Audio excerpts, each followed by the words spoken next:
Shalom, selamat pagi jemaat Tuhan. Berjumpa kembali dalam doa pagi online. Yesus yang kuandalkan.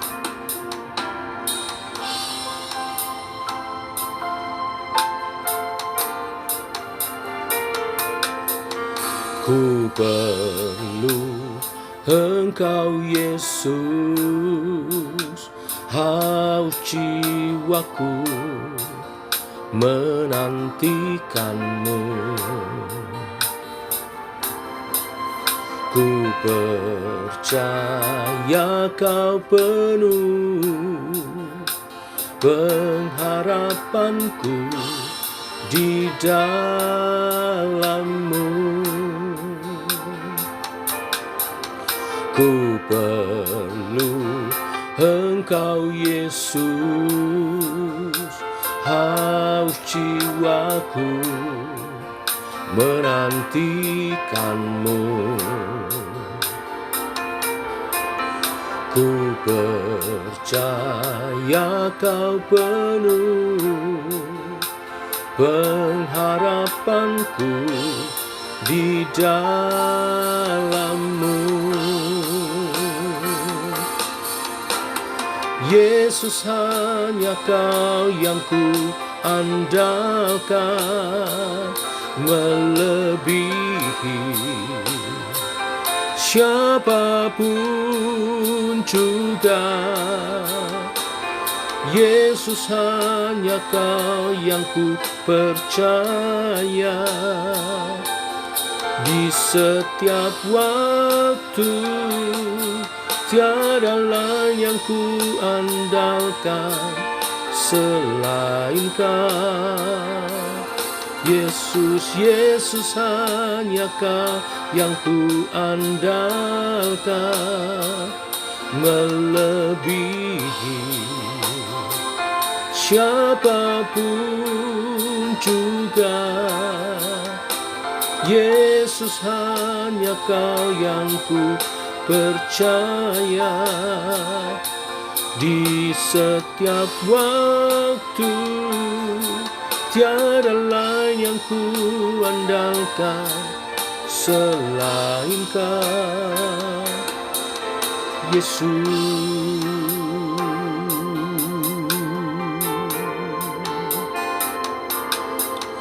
Ku perlu Engkau Yesus,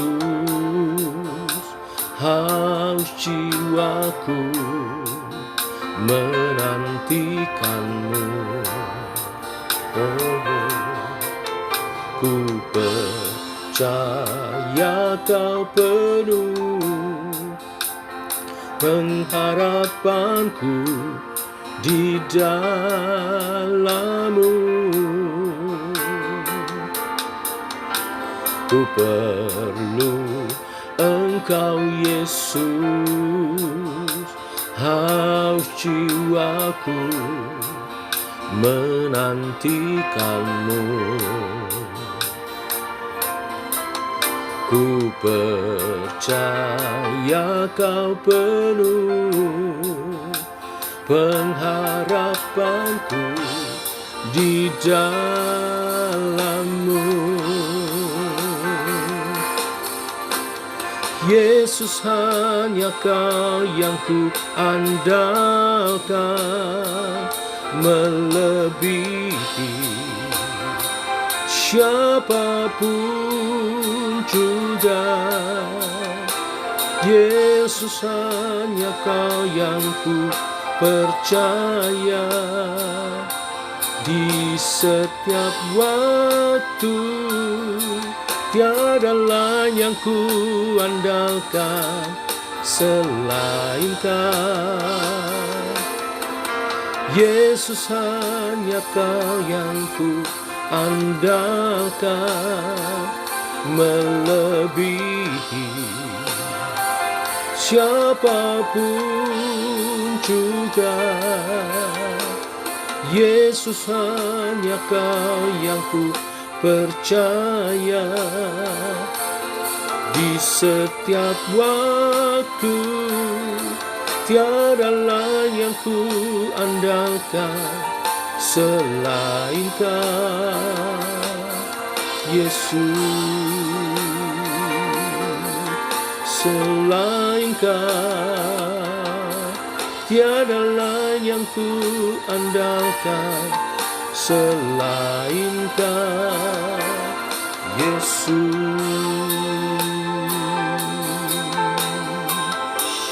Oh, haleluya.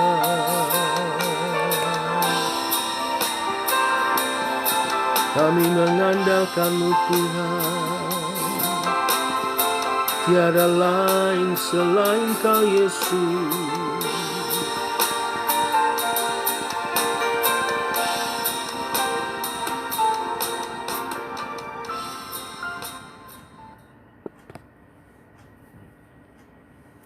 Tiba waktunya untuk kami merenungkan firman-Mu. Firman-Mu adalah suluh dan terang bagi jalan kami. Berfirmanlah Tuhan, kami siap mendengarnya. Dalam nama Tuhan Yesus Kristus. Amin. Bapak Ibu, kita lanjutkan renungan firman Tuhan pada pagi hari ini. 2 Tawarikh pasal 16 ayat 1 sampai dengan yang ke-14. Demikian firman Tuhan. Pada tahun ke-36 pemerintahan Asa, majulah Baesa raja Israel hendak berperang melawan Yehuda. Ia memperkuat Rama dengan maksud mencegah lalu lintas kepada Asa raja Yehuda. Lalu Asa mengeluarkan emas dan perak dari perbendaharaan rumah Tuhan dan dari perbendaharaan rumah raja, dan mengirimnya kepada Ben-Hadad, raja Aram yang diam di Damsyik, dengan pesan, ada perjanjian antara aku dan engkau, antara ayahku dan ayahmu. Ini kukirim emas dan perak kepadamu. Marilah batalkan perjanjianmu dengan Baesa, raja Israel, supaya ia mundur daripadaku. Lalu Ben-Hadad mendengarkan permintaan Raja Asa. Ia menyuruh panglima-panglimanya menyerang kota-kota Israel, dan mereka memukul kalah Iyon dan Abel-Maim dan segala tempat perbekalan kota-kota di Naftali. Segera sesudah Baesa mendengar hal itu, ia berhenti memperkuat Rama. Ia menghentikan usahanya itu. Tetapi Raja Asa mengerahkan segenap orang Yehuda yang harus mengangkat batu dan kayu yang dipergunakan Baesa untuk memperkuat Rama itu. Ia mempergunakannya untuk memperkuat Geba dan Mispa. Pada waktu itu datanglah Hanani pelihat itu kepada Asa, raja Yehuda. Katanya kepadanya, karena engkau bersandar kepada Raja Aram dan tidak bersandar kepada Tuhan Allahmu, oleh karena itu terluputlah tentara Raja Aram dari tanganmu. Bukankah tentara orang Ethiopia dan Libya besar jumlahnya? Kereta dan orang berkudanya sangat banyak. Namun Tuhan telah menyerahkan mereka ke dalam tanganmu, karena engkau bersandar kepadanya. Karena mata Tuhan menjelajah seluruh bumi untuk melimpahkan kekuatannya kepada mereka yang bersungguh hati terhadap Dia. Dalam hal ini engkau telah berlaku bodoh. Oleh sebab itu, mulai sekarang ini engkau akan mengalami peperangan. Maka sakit hatilah Asa karena perkataan pelihat itu, sehingga ia memasukkannya ke dalam penjara. Sebab memang ia sangat marah terhadap dia karena perkara itu.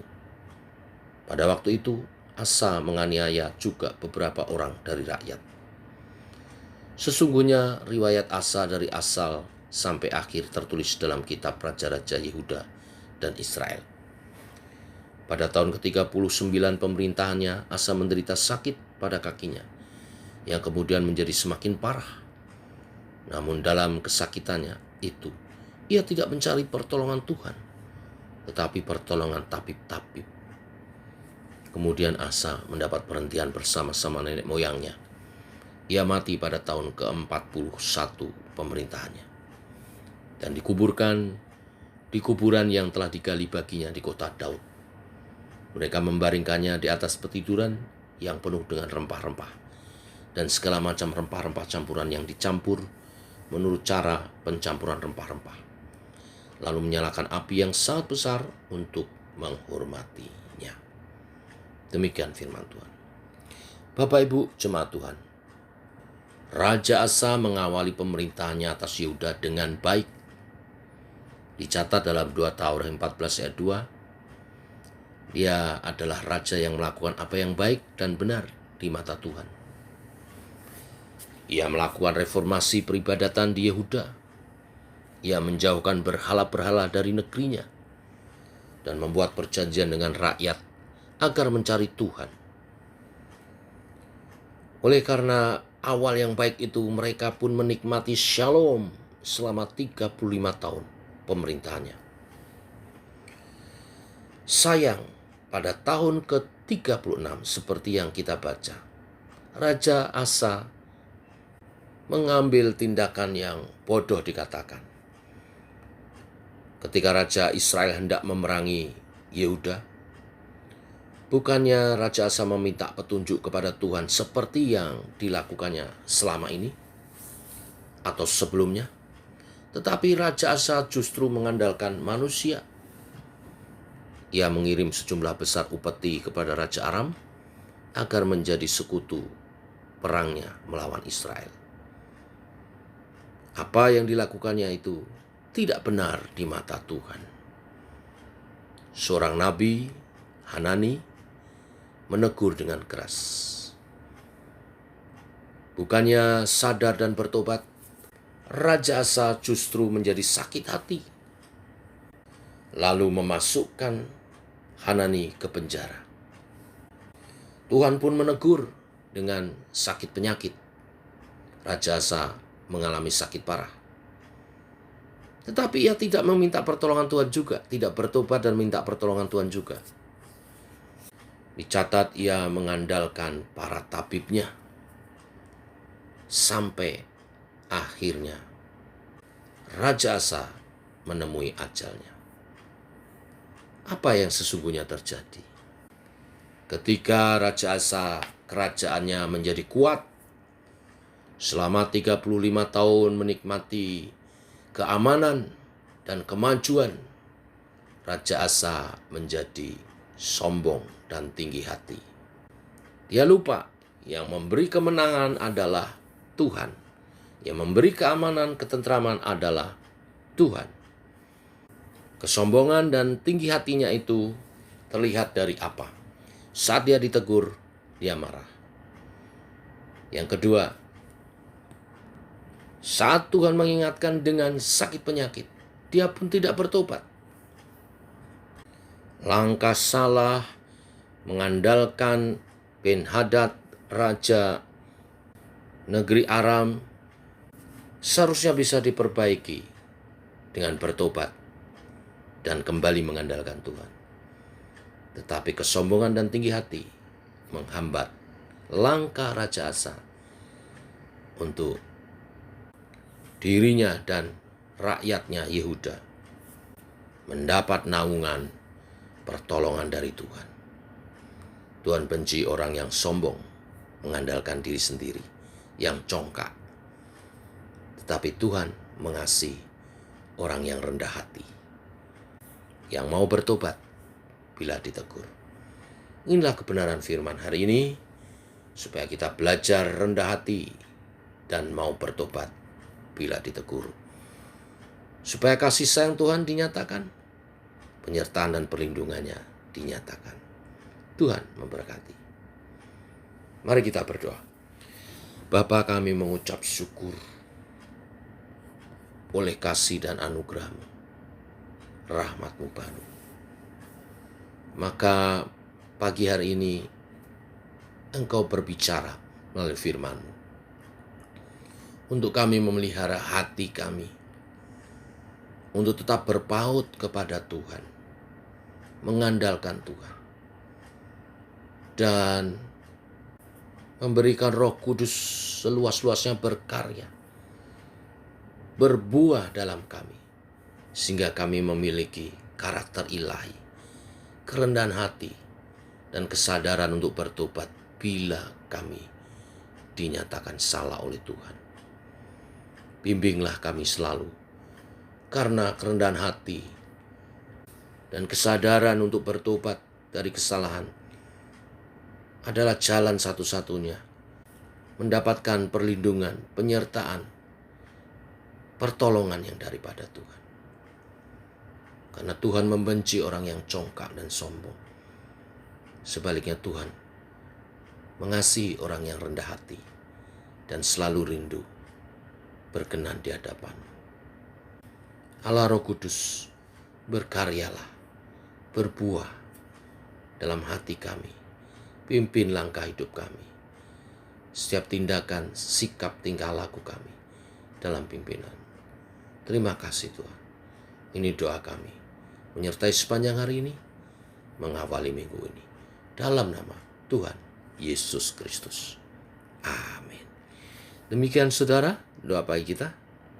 Selamat pagi, selamat berjalan bersama dengan Tuhan. Shalom.